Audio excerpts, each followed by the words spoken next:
Buy my novel, Escape from the Village, from major booksellers online. Go to escapevillage.com. Subscribe to my Substack. Go to fountainheadforum.substack.com. Thank you.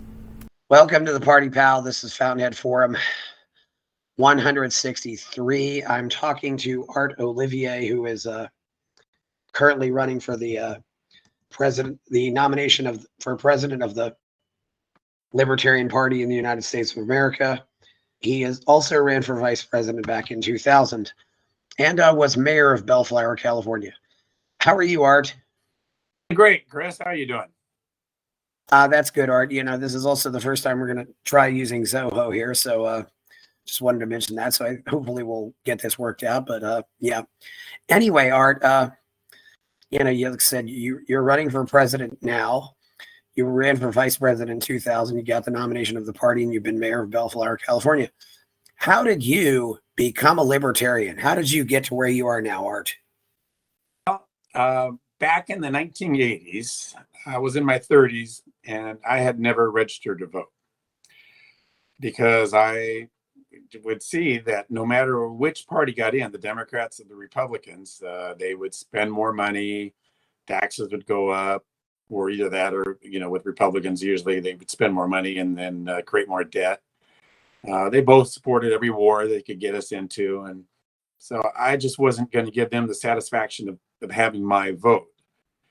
And then I don't know how I heard about the Libertarian Party, but I heard about it. And so I went over the phone book. I found it it was actually in the white pages under a little line there. It said Libertarian Party of Los Angeles County or something like that. And so I called that phone number up, and then about a month later, somebody called me back.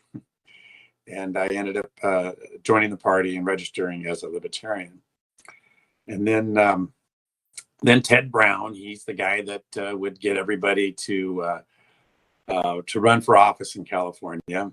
He contacted me and he said, "Hey, you know, we need somebody to run for state assembly in your area." I'm like, "Well, I just joined the party. I'm not a politician." And you go, no, it's okay. You don't have to really do anything. We just need you to sign up and run for this, you know. And all right. So I signed up to run for state assembly. I told my wife, "Yeah, I'm going to run for state assembly in the Libertarian Party."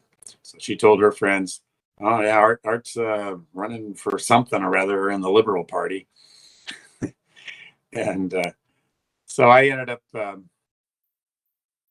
getting 6% against the Democrat and the Republican. There was one debate that they had was with Kiwanis in Bellflower, and I wasn't invited. So I said, "Well, why am I not invited?" "Well, you're in a third party."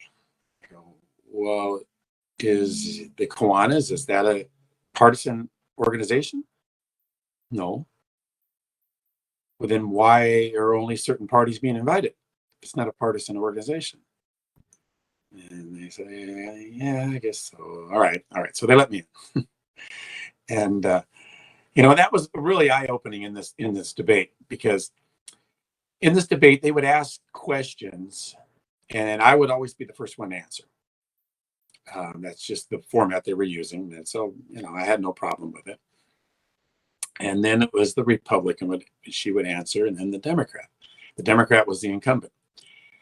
So it was funny when the Democrat would get when it was time for him to answer, he had two staffers out in the audience, and they would write down little things on a 3x5 card, and they would run up to the podium, hand him the card, and then he would take the card and he would go ask like one of the questions was, what have you done for the city of Bellflower or something like that. In 1989, I got $350,000 for parks in Bellflower. And the whole debate was like that, you know. And I was thinking, this is who we have representing us in Sacramento. You know, these guys that you know, just can barely read. So that was pretty amazing.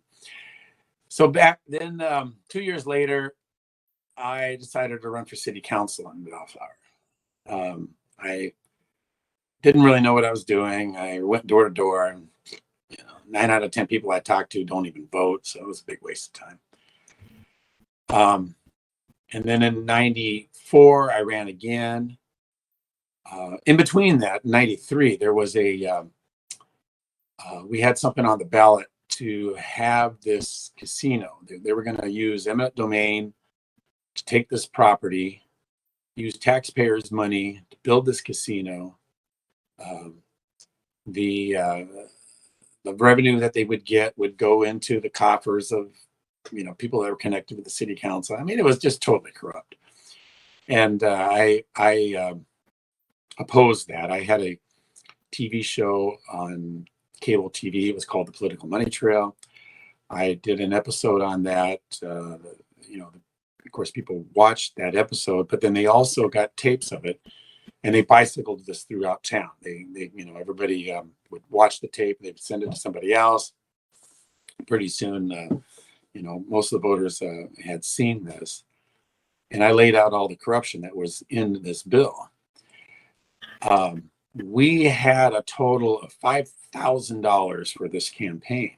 It was the measure A. And so we were the no on A group.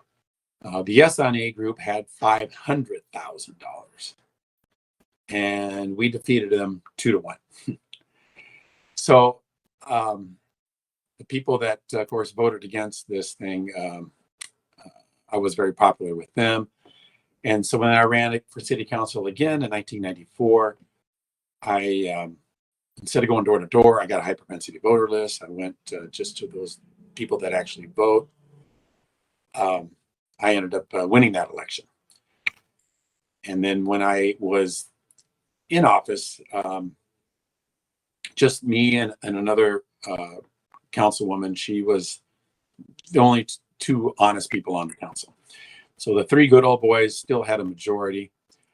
The one thing that I was able to do was I was able to stop eminent domain, because the kingpin in town was on the city council.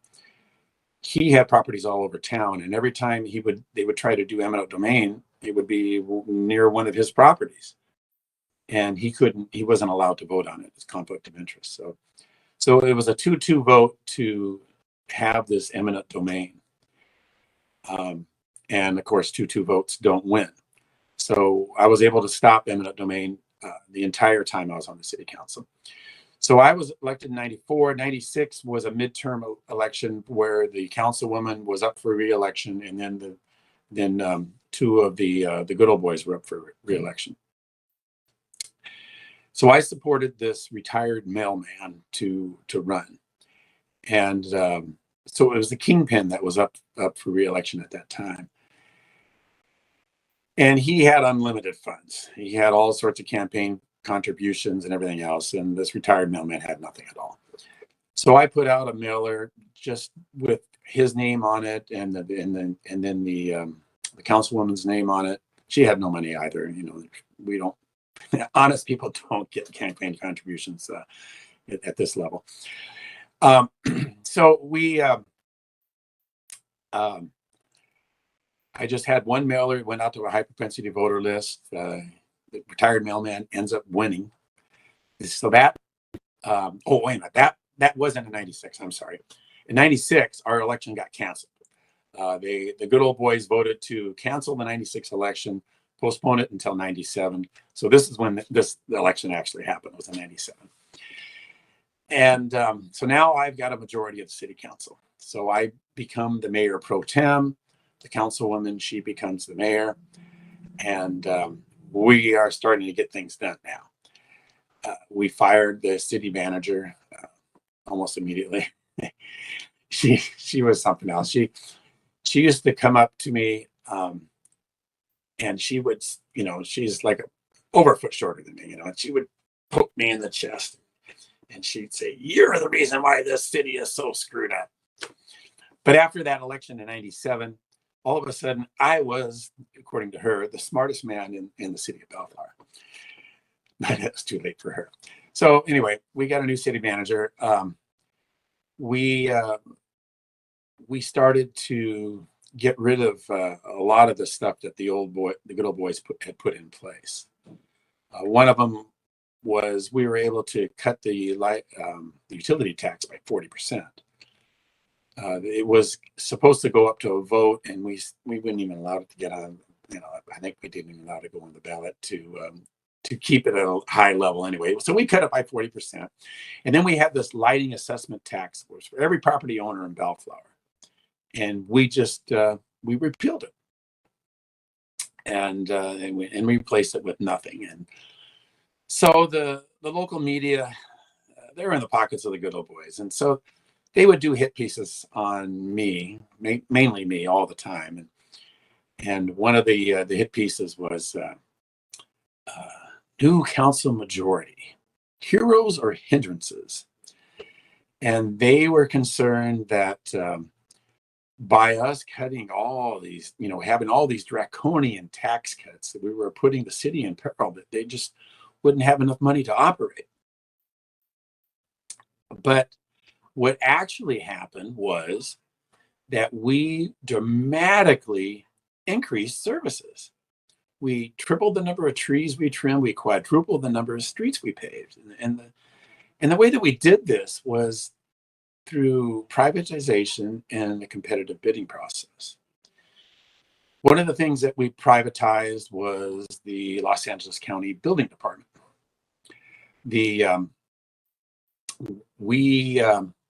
With the Los Angeles County Building Department, we had to pay pretty high fees, and they weren't responsive to the citizens, the people that were trying to get things built in Bellflower. It was difficult. It was expensive. I was building a house at the time. This is a funny story. I go up to the counter it's at City Hall, and they don't know who I am. And person behind the counter, she kind of looking down. She kind of looks up at me, and then she looks down, and she makes sure that I know that she's ignoring me. And so while I'm sitting, I'm not leaning up against the counter for about 10 minutes and being ignored, the city clerk walks by. She says, "Oh," she goes, "Mayor Pro Tem Olivier, how you doing?" So the lady behind the counter is just like, "Oh, what?" So she gets up. "Oh, can I help you? Can I help you?" And by then it's too late. It's just these. This is just not working with the LA County Building Department. So I fired them. I replaced them with a private company. And so now our fees are, they were 50% higher with the LA County Building Department than they were with this private company. Plus, the city of Bellflower had to subsidize those fees. And so with our private company, we didn't have to subsidize the fees anymore. The fees were much lower for the residents. And the city of Bellflower was actually getting revenue from this private company. And the citizens, I let them know that if you have a problem with this company, with these plan checkers, with these, inspectors or anything else, let me know.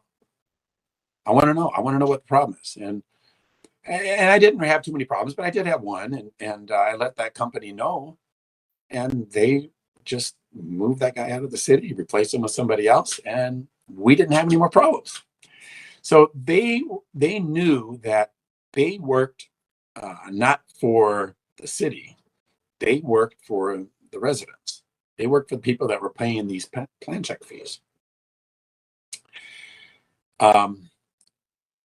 And then so the other big thing that I did to save the city money was require competitive bidding. So the way that they did it before with the good old boys, they would have 3, 4 people that would bid on every one of these projects. The good old boy, the good old boy club, right, would bid on these things.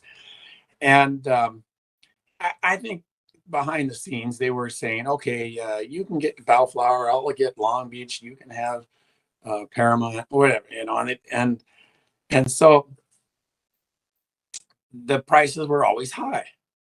And then the specs that they would put out weren't tight, meaning that we could have change orders. And change orders would mean that they would get the money that they would get the additional money that would cost them to do the project plus a 25% profit margin or something like that. So they love change orders. And so my very first bid that came out, when I had the majority, they said, I see this bid. I go, this is the same 4 bidders you had last year. I go, threw it back in the face of the staff, and I said, no, I'm not taking this. I said, I want you to advertise. You advertise that Bellflower is open for competitive bids. And you better get more than these 4. So they went out and advertised it, and I got like 20 bidders on this thing. Prices were dropping in half. And then I made them write a tight spec too, so there wouldn't be no change orders. And so we were getting all this work done, and for such a much lower price. So an interesting story is, before I was on I had the majority of the council, we did have one person that dared to bid against the Good Old Boys. And this was on a street slurry project, pretty big project throughout the whole city. And the person that was bidding on it was a subcontractor for the Good Old Boys. And so for some reason, she decided that, you know what, instead of just making my small subcontract fees, I'm going to bid on the project. And so she just figured out, where, called up the city and how do I do this? And they had to tell her, didn't advertise it, but so she ends up bidding on it, and she's the low bidder, of course, because she's not crooked. She's not, giving any bribes or campaign contributions or whatever else. So the majority of the council didn't appreciate that. So what they did was they instructed staff, and staff told me this, because we ended up having this quasi-judicial hearing where we were going to determine whether or not this new bidder was qualified to bid. So staff was instructed to go out to her job site. How do they know where the job site was? Well, because she's working for one of the Good Old Boys on a subcontract basis. So staff was instructed to go out to her job site and take pictures of her shoddy workmanship. This was actually their instructions, and they said this during this hearing. And it just so happens that the night before staff was instructed to go out there to take pictures of the shoddy workmanship, somebody had taken chunks of concrete and mixed it in with her gravel mix. So when she laid out her slurry, it was all chunky. So our staff was able to take pictures of this shoddy workmanship.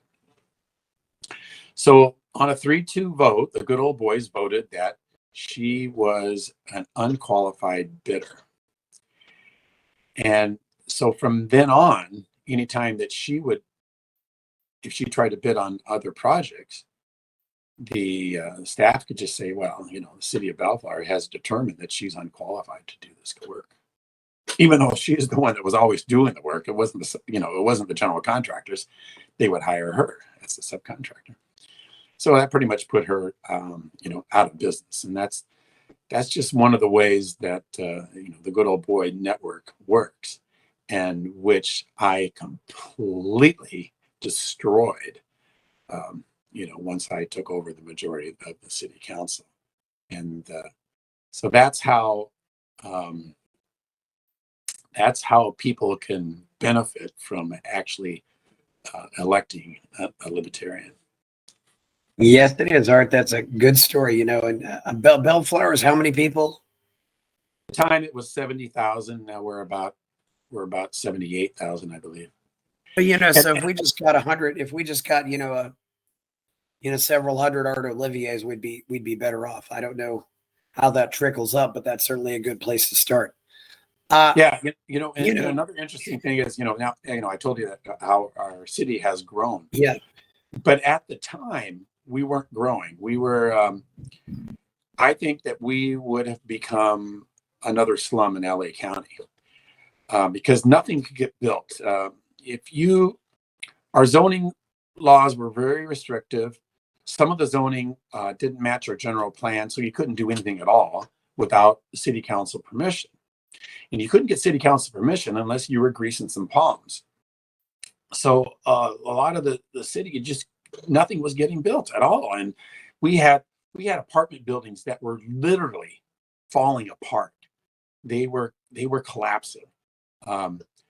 And we had these beams on this one apartment complex, and like here's the wall, and there was this little part here was the overhang. The overhang was like this, and the beams were coming up through the floor. They were missing steps to get up to the second floor. I mean, this building was literally falling apart. Uh-huh. And they weren't allowed to tear it down to rebuild. Aren't also most of these towns completely landlocked, so to speak? I mean, you can't really make the city bigger by just seizing more land because Bellflower is bordered by another city everywhere else, right? Right. Yeah. Well, actually, there was a parcel of land that could have been built on, but the general plan didn't match the zoning. This company ended up buying the land. They bought, and they were going to build houses there, single family houses on 7,000 square foot lots. But because they weren't greasing the right palms, the good old boys voted it down and said, no, you can't build here. But anyway, so the zoning was changed. Actually, the state actually requires a higher density zonings. Yes. And now we have some really beautiful developments going on in town. Yeah. Art, this was back in the 90s. This was when the Libertarian Party at one point had over 30,000 members. You were on Harry Brown's team. I think I probably met you sometime back in 2000, but I can't remember. Maybe you came to Ohio once when I lived there, but I did a complete tour of Ohio. What was it like being on the Harry Brown campaign back then? Yeah, that was very interesting. What my scheduler did was I would have states call up and say, hey, we would like to have Art come out here, and so the scheduler would say, okay, you give us 3 to 5 solid days of media coverage and we'll send Art out. And you got to show us that you're going to have this coverage. And so Ohio was one of the states that did that. One of the places that I spoke to in Ohio was Case Western University. Case Western Reserve, yes. Yeah. And there was probably 1,000 people in the audience there. It was very well attended. And through the question and answering, it was about should we be worried about terrorism? And my answer was, it's not a matter of if, it's a matter of when that the United States is going to be hit with a major terrorist attack because of our interventionist foreign policy. And so that was what, 1 year before 9/11. Yeah. That's very interesting. Art, you were recruited by Ted Brown, who's recruited a whole lot of people to the LP. And Ted's one of those guys. He twists your arm just a little, but he doesn't break your arm, which kind of makes him a good arm twister, so to speak. But what has I got to ask, since you've been around, what happened? How did we go from Harry Brown in 2000 to Bob Barr in 2008? And how did we go to where we are now with, I don't, in some respects, it seems like the Harry Brown campaign might have been the peak of the Libertarian Party, at least as far as membership goes. Yeah, we were really growing at that time. Yeah, we got over 30,000 people by the end of that election. Dues paying members to the National Party, Yes. over 30,000. And what I understand now, it's dropped to 12,000. Because Harry said he recommended that I run for president in 2004. Well, I had 4 little children, and there's just no way that I could spend that much time running for president. So I didn't, and I always figured, okay, by 2024, all my kids have gone through college, and I'll be, pretty much retired, and then I can run for president, and by then, we'll have 100,000 members in the party. But yeah, it just went south. And one of the things that I noticed after this great successful campaign, and I would write letters, I would write articles, to try to put it into the LP website, and anti-war articles and that kind of stuff. Nothing, anything that I wrote wouldn't get published, and I couldn't get it published in the state newspaper. I couldn't even do it for the LA County, the Los Angeles County. So I don't know. Our leadership kind of moved in and just seemed to be doing the wrong things. Yeah, well, it seems like to me, we lost. We certainly lost people. It seems like we lost people after the World Trade Center. Mhm. I mean, what do you remember from that? Well, yeah, Harry put out an article right afterwards. Yes. Not much. We didn't have much information at that time, but his article was similar to what I had spoke at the university. Is that it was blowback from our interventionist foreign policy, and that's what we all thought at the time. And people were, no, this is, we got to stand behind the president. We had this horrible thing happen, and you're blaming the United States. So I think that had a lot to do with a drop in membership at that time. Yeah, the article was when will we learn? In fact, Harry apparently it was Harry's the most recirculated article that he'd ever written. Yeah, very controversial. It went on antiwar.com, but then so many other outlets picked it up. Yeah. He said that happened with that article more than any other. Art, it's almost like politics. Politics is, I'm pot kettle black here, but it's almost like politics is the art of, going to fat people and telling people it's not your fault that you're fat. It seems to be about evading responsibility. Yeah. And we're the party of principle, and we can't do that. Although, now I've been harping on this since I've been running for president now, is that about the time that I announced that I was running for president was in December. The National Party put out this article on lp.org. It was on their front page for over a month. It's still on there. It's amazing that this could be in a Libertarian Party website. But anyway, this came out on December 7th. It was about Pearl Harbor. So if you just type in lp.org space Pearl Harbor, and search that, you'll find it. It's still there. What it does is just repeats all of this war propaganda on why we have to get into all these wars, and why Russia is so bad in Ukraine, and why we need to slaughter people in Gaza, and it even goes on to say that people who support a ceasefire are just as guilty as the people that initiated the war in the first place, because they're allowing the enemy to regroup. And it's you would think, okay, this could be something, some neocon article on maybe Project for a New American Century or something like that, but on the Libertarian Party's website.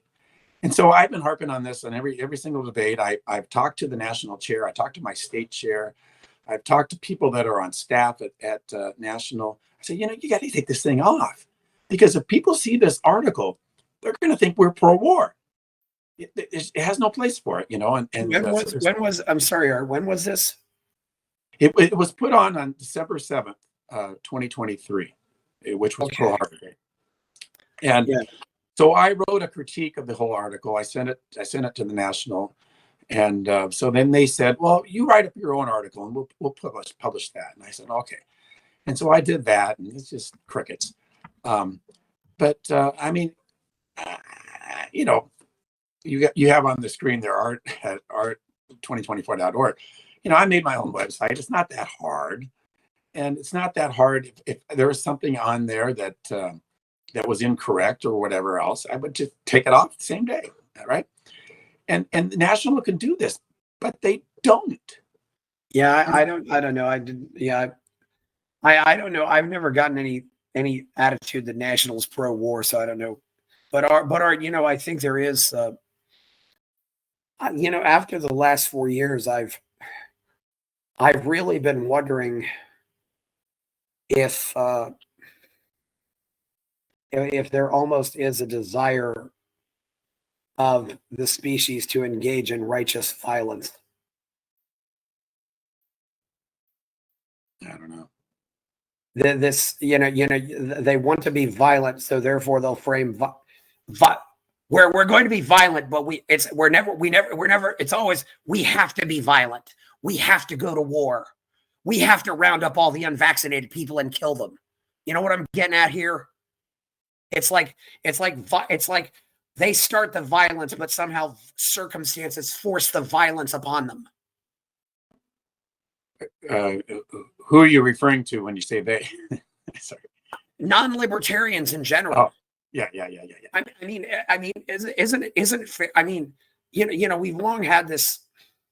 I mean, I think we've long had this attitude. We used to have this attitude that, well, everybody's a libertarian, they just don't know it yet. And isn't it now more or less everybody's an authoritarian? They just don't know it yet. Maybe not everybody, but we're right now on the 4th anniversary of the biggest psyop in the history of America, a psyop that was so much more brilliant than the World Trade Center. But it was an attitude, that we have to engage in sadism and violence to fight this overblown disease that kills people over 90 and who are 150 pounds overweight. Yeah. But it was horrible. It was horrible what they did. Yeah. But this was not the politicians. This was the majority of the species. Well, it was the politicians. So the lockdowns that were done by all the governors in the United States, that power was granted to them by the president. When the president made his emergency declaration, that gave the governors the power to shut down the state. So it was the politicians that they were at the top of this, and they shut it down, and people went along with it just because of all of the media hype and such. So you just think they were victims? Many of the people were victims. Yeah, the people that were waiting in line to get their experimental gene therapy shot into their arms. Yeah, they were victims. They didn't know any better. And the ones who called the police on people who were playing basketball, they were victims. No. Those were the brown shirts that were, that I guess what I'm. Yeah, I guess we're going off on a tangent here, but I just it's okay. I'm just looking at the entire picture though, and I'm asking myself, what, I think it, but tying back into 9/11, I'm just asking myself, maybe war is more popular than peace. Genocide is more popular than peace. Violence is, violence is more popular than capitalism. Right. People get sucked up into this propaganda. They always do. And why is that? I mean, and don't they bear some of the responsibility for that? I mean, sure they do. Especially when you keep repeatedly getting suckered. I mean, the first time Lucy pulls the football away from Charlie Brown, but Charlie Brown keeps going back and trying to kick the football over and over again. So one, I think the silver cloud on the pandemic is that now there are tens of millions of people that have realized, maybe the majority hasn't realized it, but there are tens of millions more now that do realize that they were lied to. They were lied to by the government. They were lied to by the media. That the lie was really simple, was you get the shot, you won't get sick. And almost every one of them got sick. So now they know that it's simply not true. And I think that, is an opportunity, for us to actually disseminate the truth. And I think that's actually going to help us in the long term because now we've got tens of millions of people that know that the government's lying. Do they want the truth though, or do they just want a more convenient lie?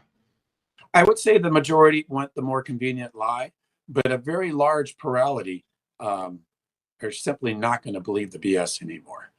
Because not only did they get COVID after they got the COVID shot, so many of them have these other problems that they're having. The internal organ problems and cancer and all sorts of other side effects of that shot. So, unfortunately, they won't be around in the long term. But the people that just ended up getting the COVID after they got the COVID shots, I see those many of them, tens of millions of them coming to our side of the fence here. Are they rising up and punishing anybody for this? I mean, I know in Texas they reelected Greg Abbott for governor. Gavin Newsom is still governor of California. So where are the electoral losses? Where are the punishments? Yeah.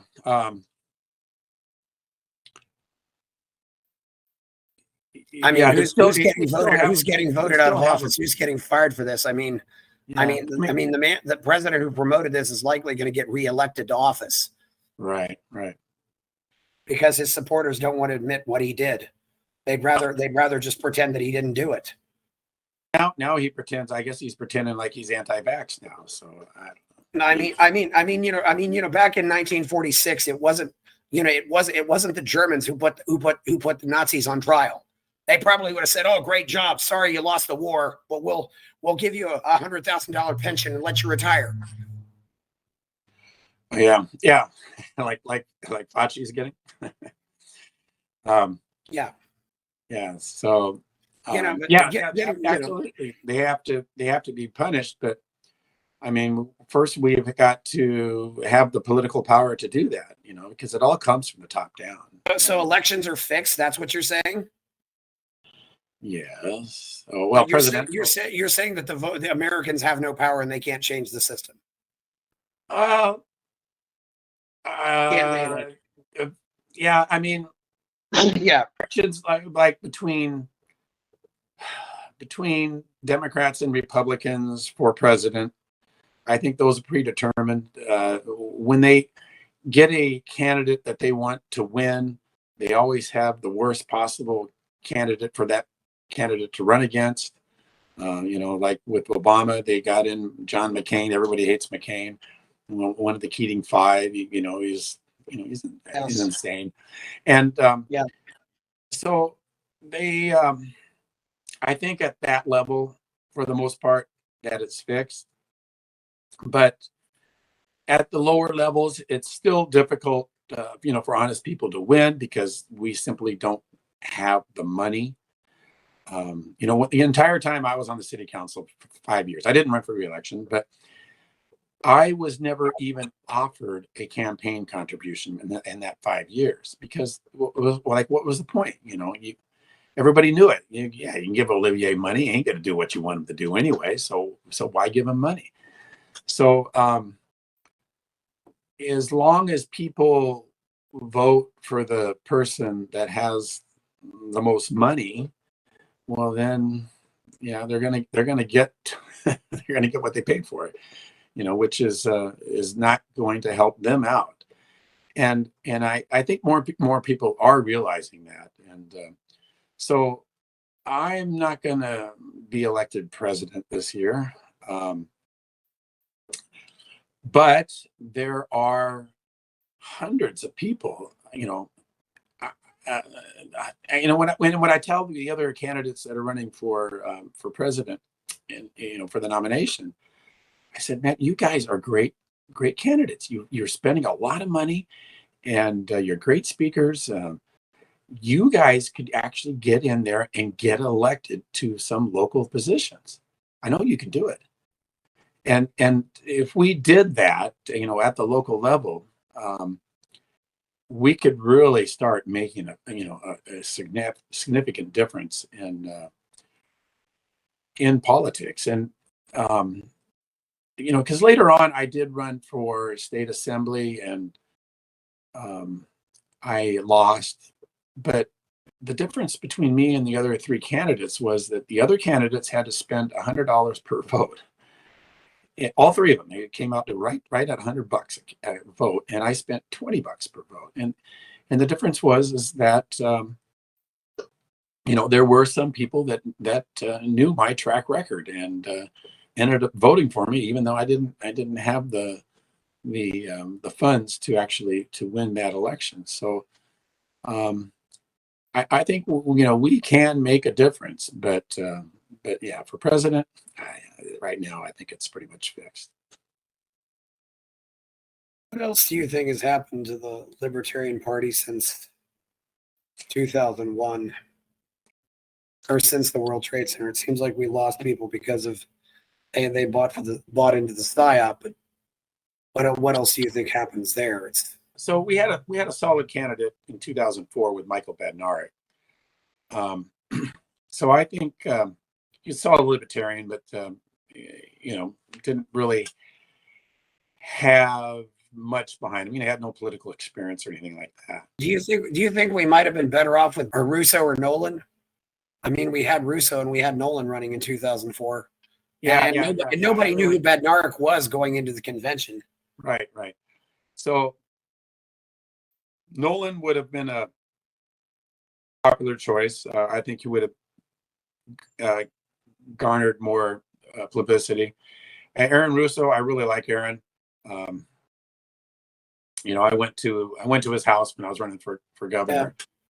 And it seems like maybe this was the beginning of some of our problems because we had a case where the Russo people were absolutely not going to vote for Nolan, and the Nolan people were absolutely not going to vote for Russo, and we ended up not having either one of them. Yeah. So and it's maybe it was the first time you could say that the LP started shooting itself in the foot. Yes. So what happened in 2008, before that, the Libertarian Party went after Bob Barr. Yeah, well, he was a congressman in Georgia, and he was a drug warrior, very conservative, but he was a drug warrior. And we helped him lose that election. So he loses the election, and then he decides that oh, you know what, I'm going to be a libertarian now.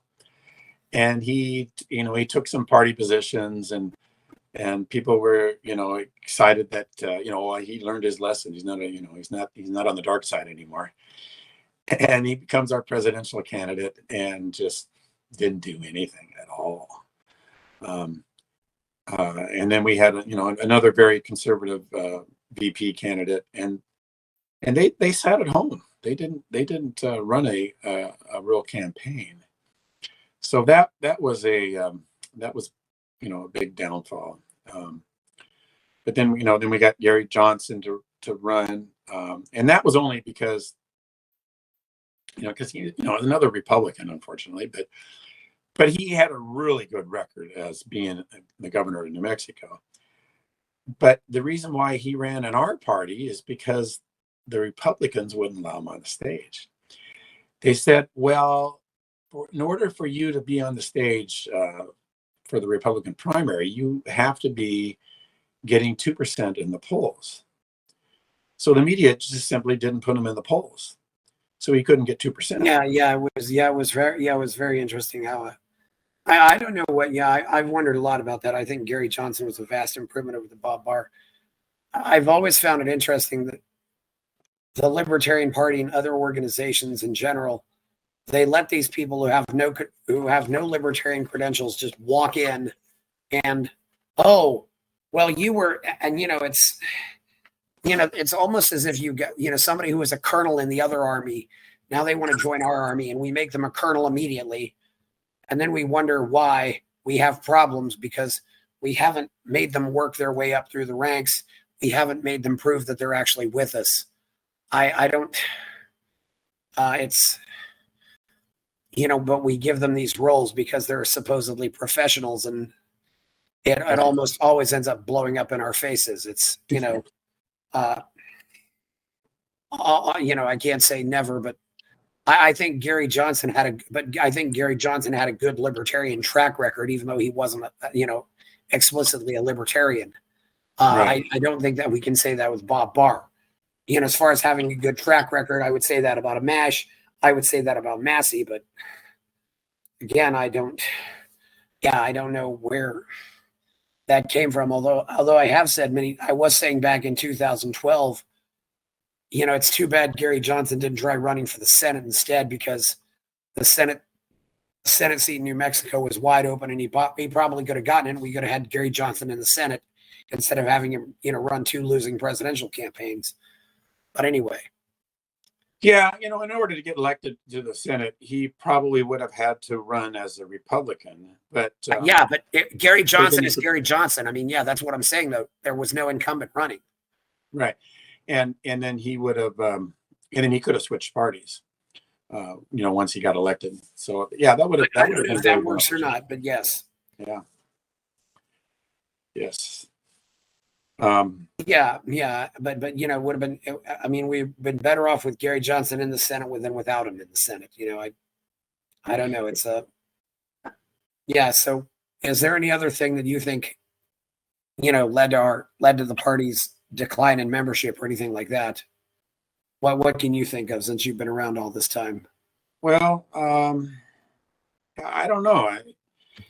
I've seen other organizations get infiltrated and then taken down, because we were really growing a lot, especially during that 2000 election. We were just, you could just see this trajectory that our party was just really doing very well. And I was involved in the very beginnings of the Tea Party movement.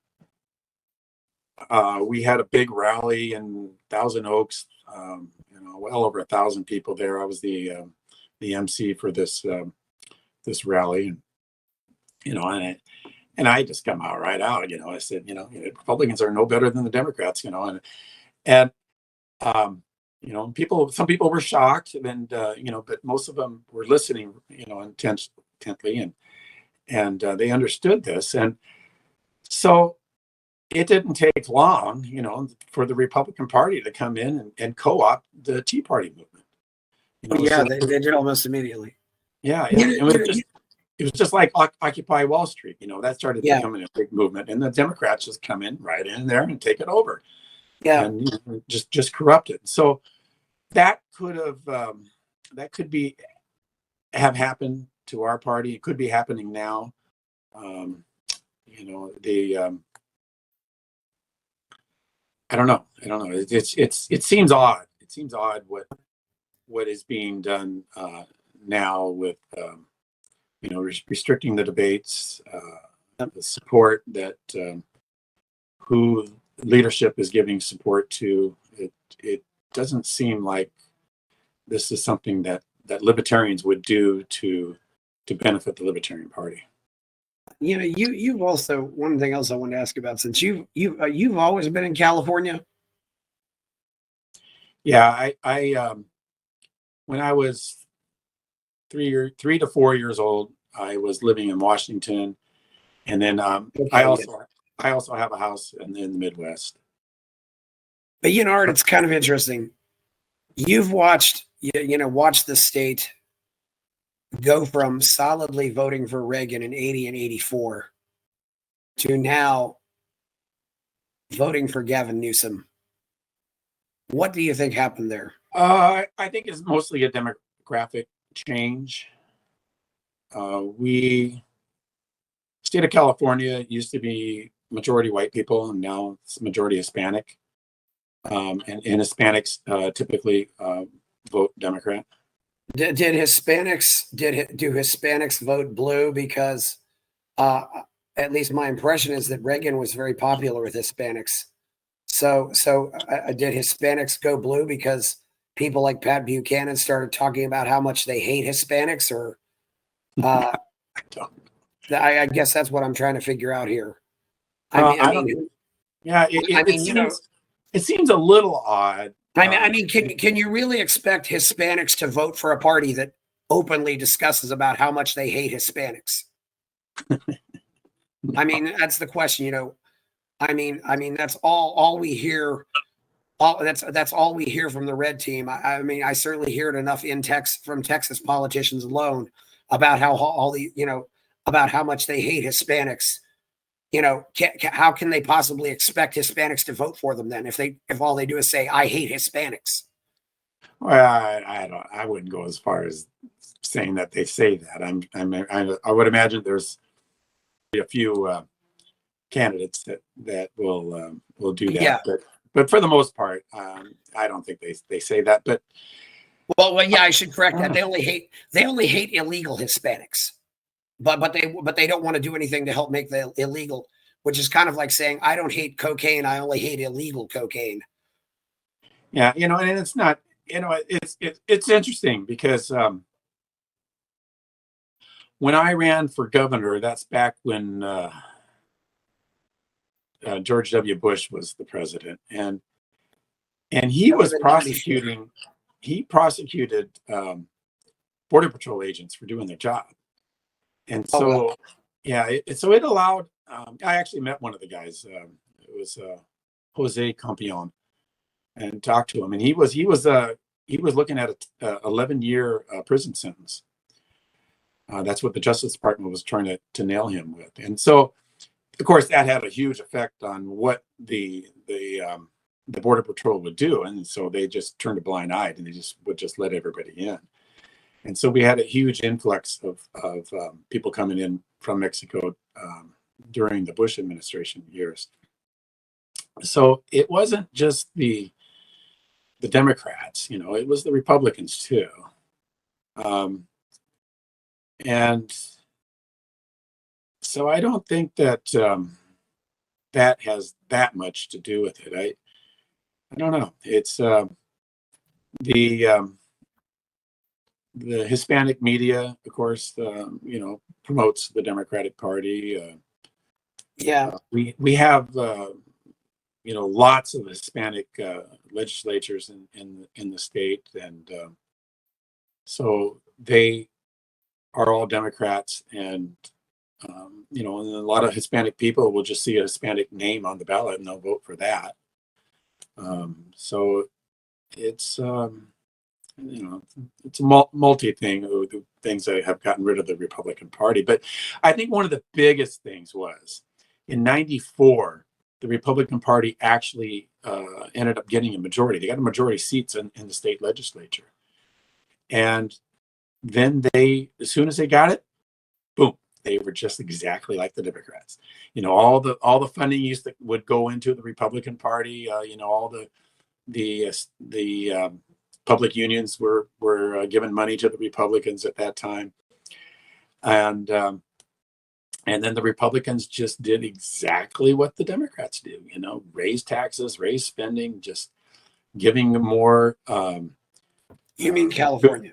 In California, yeah, they were just giving more goodies to the public unions, and so people are just like, what's the point of voting for Republicans? They're just Democrats. And so after the '94 election, it just the Republican Party just fell off a cliff, and now they're really third party status because number one is Democrats, number two is decline to state, and then number three is Republicans. What have you been following Javier Milei at all? Not a little bit, not much. Yeah, it seems to be the one white bill out there, though. The one reason that we should be hopeful. Yeah, but of course, Argentina had to go through so much before they actually would vote to turn it around. Really, the the socialists really destroyed that country first, and and that's very similar to California, where the public unions took control over the country. Just like California has taken, public unions have taken over California. And so in California, if you are a public employee, you can retire in your 50s and get 100% of your pay. The way they did this was, at first, people that are retiring now, when they went in, they had what was called the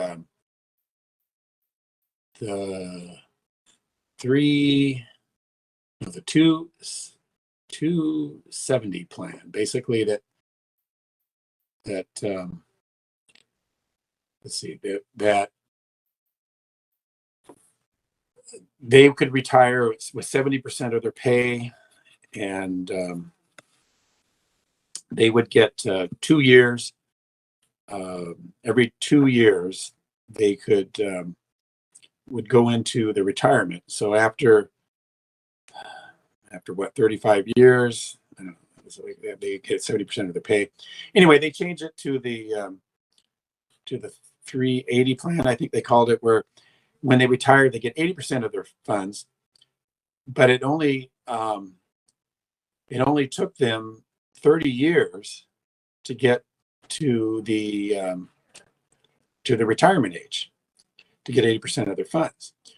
So the way that they get the 100% is they had what used to be called chief's disease, because all the chiefs of the highway patrol would all get sick in their last year of work. So they would go on disability, and they would save up their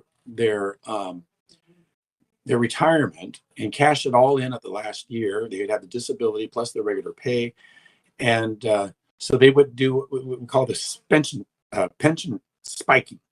So they would spike their pensions. So where their normal pay was $200,000 a year, in their last year, they were making $300,000 a year, with their cashing in their vacation and such, and getting on disability. So their pension would be based on their last year's pay. So they would get 80% of their last year's pay. So, where their, the normal pay would be like $200,000. Now they're going to get 80% of 300,000, so what is that? 240,000 that they're getting in their pension. And then they also, can retire at 50 years old. And they get cost of living increases on those pensions. So when I ran for governor, that was something that I really brought to the forefront, because it's just destroying the state. So now the state doesn't have the money for, to hire too many teachers, doesn't have the money for infrastructure. They just keep borrowing money, but that's to be paid back at interest.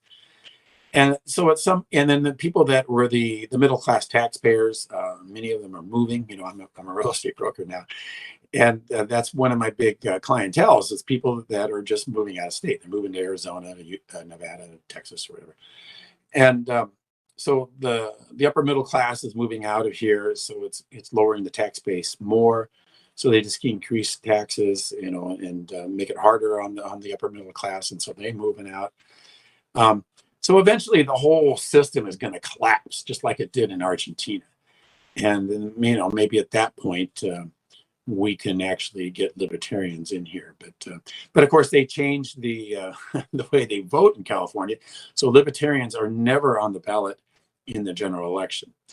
We have the top two tier voting system, and so typically the top two are Democrats. So in the general election, there's a Democrat against a Democrat. Sometimes it'll be a Democrat, like for U.S. Senate this time around. The top Democrat supported the Republican, so he can run against the Republican in the general election for the U.S. Senate. So it's but perhaps that's what it's going to take. Like Argentina, we just have to go through a complete collapse for people to wake up and start voting what's in their best interest instead of. So if that's the case, why shouldn't libertarians just get up and leave and say the hell with it then? Well, a lot of libertarians. Or should we work to make the collapse happen sooner? I don't think we need to to further the collapse. It's happening, with.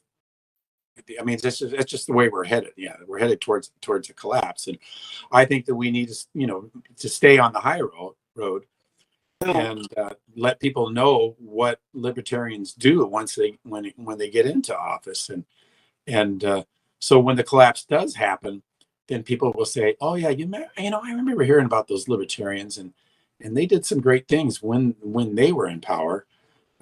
So that's what that's what we need to do is to elect these libertarians. So I mean, if you've got a brother or a sister who's an alcoholic and they just get worse and worse, do you just keep trying to fix them, or do you eventually get to the point that you hope they just something happens and it's over? Well, you would never want to hope for that, but I mean, eventually, that definitely could be that that's going to happen. You see, it's happening, and but you just want to make sure that it doesn't happen to other people, and so that's what you have to do is you just have to to work hard and do the best you can with what you have, and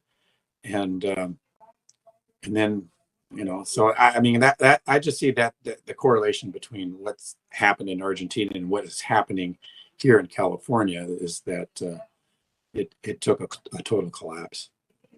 Do you think it's only the collapse, or do you think he's doing something that libertarians aren't doing elsewhere? I guess is what I'm asking. No, I think that had he been running for office in a functional society, he probably wouldn't have got much traction. So, what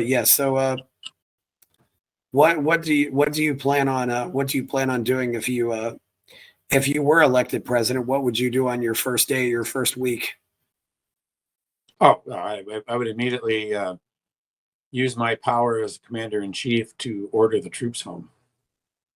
And then every bill that came across my desk that has foreign aid in it, I wouldn't even bother vetoing it if it could be overridden. But I wouldn't put the money out. I wouldn't put the money out. I would make Congress try to sue me to release that money. Just simply would not give any more foreign aid. I would be shutting down all of the military bases around the world. I would start the disassembling all of these agencies, like the Department of Education, Transportation, the ATF, the FBI would start reducing their size, CIA take the power out. So I would just, immediately start dismantling the federal government and really only allow what it is constitutionally allowed to do. Wouldn't all these unconstitutional programs would not be getting funded. What about Snowden, Assange, Ross Ulbricht, Leonard Peltier? Oh yeah, pardon them. That'd be pretty darn easy there. Drug war. So it's interesting that Bellflower was, fairly conservative city.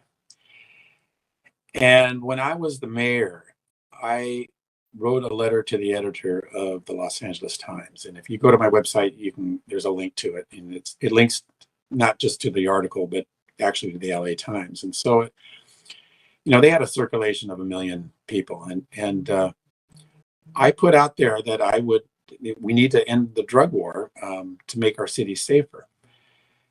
And you would think that I would have got a lot of blowback for that, but I didn't. None at all. So yeah, the war on drugs is simply the federal government has no constitutional authority to ban any drug. So all of the people that were in federal prison, I would pardon them. And I would instruct the Justice Department not to prosecute anybody for a nonviolent drug offense. Certainly. Who are some people that have run for office that you've really admired? Well, Harry Brown, of course. Yeah. And I really like Ron Paul. So, I told you that I was, very first time I ever registered to vote was a Libertarian. And I did register as a Republican in 2008 for just a short time, so I could vote for Ron Paul in the primary. And then I switched back to Libertarian again. There were a lot of people who did that. Yeah, and of course you have the laws in Texas that you can't participate in the LP if you vote in the primary. It's I don't know what to say about that. It depends on that way in a lot of states. Yeah. So. Yeah, an interesting thing is when so I got elected to the city council in '94. Yeah. And a friend of mine got elected to the state assembly that represented Bellflower in '94. And he decided, his name is Phil Hawkins, and so he decided that he was going to run for state senate in '96. So he told me, he says, "Hey, Art, we really would like to, Republicans really want to hold on to this seat, because it was getting to the point where there was kind of like 50-50 between Democrats and Republicans." And he says, "We could really use you to run. And if you run for that seat," he says, "I can get you $1 million in campaign contributions." And for a state senate seat, that's pretty damn good. State assemblies are only half the size of state senate. State assembly seat, yeah. So I think you represent about 40 million. It was about close to 400,000 people or something like that. Yeah, but that's still a pretty nice amount of money to have. Yeah. And I told him, I go, Phil, I didn't get into politics, just to advance my career. And I've seen what the money does to you, and how you make your political decisions. I said, I just couldn't allow that to happen. So I'm gonna have to turn you down on that. And so the Republicans got this guy. He was a lobbyist, single guy. And of course I had a family man, which helps in, those kinds of elections. But his job was being a lobbyist, and so that was their candidate for state assembly. He was very well funded, but he ended up losing, and the Republicans have never gotten the seat back since then. Wow. So yeah. Any other thing you might go back and change if you could change it again? I mean, maybe run for president in 2004. I don't know.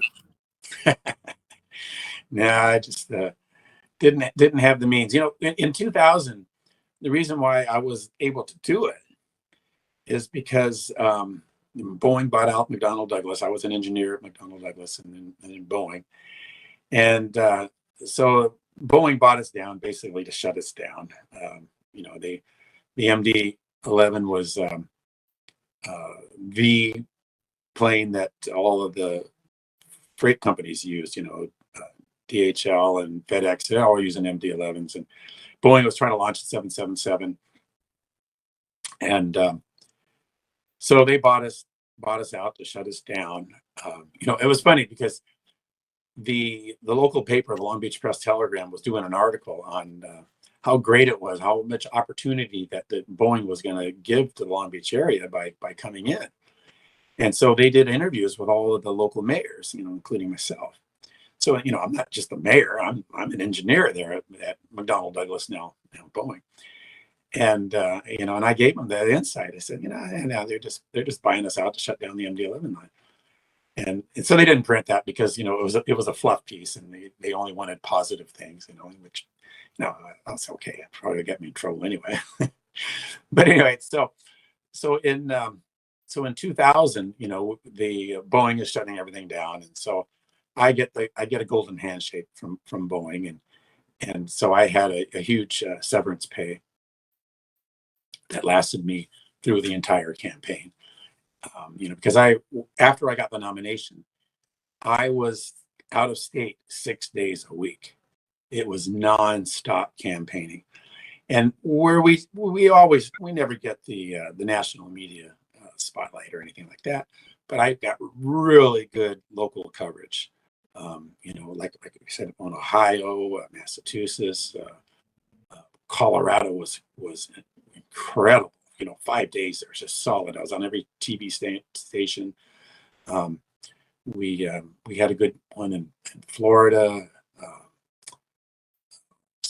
Indiana did a really, really great job. But yeah, I was on the road 6 days a week. So there was no way that I could be doing any work. And I really had to have that kind of dedication to run for president. And now that I don't have to work anymore, I know that I can give that same kind of effort. Yeah, I don't think some of the people realize just how much work is involved in running for office. And it doesn't have to be, it doesn't have to be that way. It doesn't have to be, but if you really want to run for office seriously, I mean, yeah, you can be the paper candidate, which I think is fine if you want to do that. But it's and I think having a paper candidate is better than nothing. But but not for president. And and that's what we have. Well, we have lots of people running for president anyway. So the paper candidates aren't going to get the nomination because nobody knows who they are anyway. Right. But in 2008, after Barr and Root got the nominations, they stayed at home. So for president, we really need somebody that's going to, I think, first of all, have a background in politics. I don't think that we really, just need a cheerleader or a philosopher or something like that. I think we need a politician. But but anyway, yeah, we have to work hard as a candidate for president, because we are given that opportunity. We are given a stage, and we need to take advantage of that to help build the party. Yeah, there's a lot going on. It's I really wonder, too, though, you do see, I mean, even just running for this nomination, is a lot of work. I do wonder sometimes, why do we get so many people running for president when we, for example, couldn't get anybody to run for governor in 2022 in California? It's. Well, yeah, because it's futile now in California, because you can't get on to the general election anymore. Well, I can see why nobody would want to run. I had a strong campaign for governor when I ran in 2006, but 2010 was the last time a third party candidate could get on the ballot for governor in California. But we will be on the ballot in California for president. Yes. So yeah. Well, what you said, you had a place in the Midwest. What's keeping you in California, Art? Because it seems like a lot of libertarians have left there. Well, I have this this beautiful woman that I'm crazy about. That beautiful young lady that is a very good libertarian, actually, that I've been seeing, and so that is kind of what keeping me here. I think this is probably yeah. My son ended up moving to my house out in the Midwest. He was, he had a good job here and everything, and him and his girlfriend moved out there, and but his little tiny 1-bedroom apartment building was getting almost $4,000 a month for this little tiny place, and he's got 2 cats and a dog, and the little tiny 1-bedroom apartment, and so now they got this great big house on 5 acres. They just they're really loving it out there. Yeah. So this seems like a good time to wrap up. Do you have anything else to say before we go, Art? You're at art2024.org. Yes. And yeah, I don't know. It's just I'm not raising money to run against other libertarians. I know my competitors are. They're raising hundreds of thousands of dollars. In one case, I think he's going to spend $1 million on trying to get the votes, and I just don't feel right asking libertarians for money to run against other libertarians. So it's all self-funded. I'm just doing it on my own, and then of course, if I get the nomination, then we will have a very aggressive campaign at that point. I have a guy that's committed to being the campaign manager, that has run very successful campaigns. Got the highest profile libertarians ever elected. Met him when he wasn't even old enough to vote. And so if I do get the nomination, it'll be full steam ahead from that day, and I think we will be able to unite the visions that we have in the party, and also bring credibility to the Libertarian Party. Now, I'm sorry I forgot to ask this, but what was the deal with the debate in California, Art? You apparently had to pay money to be in that debate, or what? I mean, this is your state, so I'm going to assume you at least went to the convention, right? Yeah. I went, and I spent $500, just to go to the dinners and the lunches there. Yeah. But I asked the state chair. I said, "Well, what can I do to be included in the debate?" And I was just told it was closed. Okay. So a few days later, after I got that email, one of the guys that was in the debate paid to get in. So you had to pay, but I guess it had to be prearranged that who was going to be in this thing, but for me it was closed, and I was offered that I could pay $2,000, and I would be able to speak to party members at a dinner or something for $2,000. I didn't really see that much benefit, because people in California, they know who I am anyway. And so it's not like I really need to do that. But yeah, it was, you had to pay if you're a libertarian. If you weren't a libertarian, You didn't even have a chance. Sounds like you wouldn't even had a chance to pay though. No, I couldn't pay to get in. No. So for me, it was closed. And so for many of the state parties, that's the case. Texas, New York, there's no opportunities for me to be in these debates. Arizona was the same way. I'm not exactly. Well, Texas had this fundraising system. People donated money. I noticed you weren't on that. I don't know what happened there, but I wasn't involved. Okay, yeah.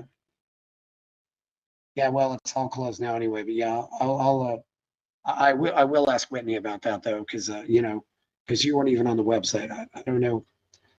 Art, with so many people running. I mean, I said a while ago I'm inviting every presidential candidate, and I have to admit I don't think I'm ever going to do that again. Just because it seems like it's hard to keep track of everybody who's running, and I really would rather. I don't want to be the arbiter of who I think is serious and who isn't serious. But obviously, it's also a matter of who answers emails and who doesn't. I'm not gonna send somebody 50 emails to try to get them on here. It is interesting. I'll see. I'll look into that. Anyway, that I did want to ask you about that. But yeah, because it's funny. Some people like RFK ended up in this debate. So okay, well, thank you very much for coming on, Art. It's been an enlightening conversation. Please buy my novel, Escape from the Village. Like the video. Subscribe to the channel. Thank you for go buy my novel, Escape from the Village. Art is at art2024.org. And he's long been involved with the party, so he's got the experience. He's been on a national campaign, so that's one thing he's got going for him. In fact, you're the only one who's been on a national campaign. We've had other people run for office, but you're the only one who's run for a VP or anything like that. So anyway, yeah. And also the only one that's ever cut taxes, stopped eminent domain, ever been elected. So yeah, I'd have to look into that. Maybe some of these other people got elected to small offices too, but yeah, but you've got a good record, Art. So thank you very much for coming on, Art. I'm Chris Baker. We're out.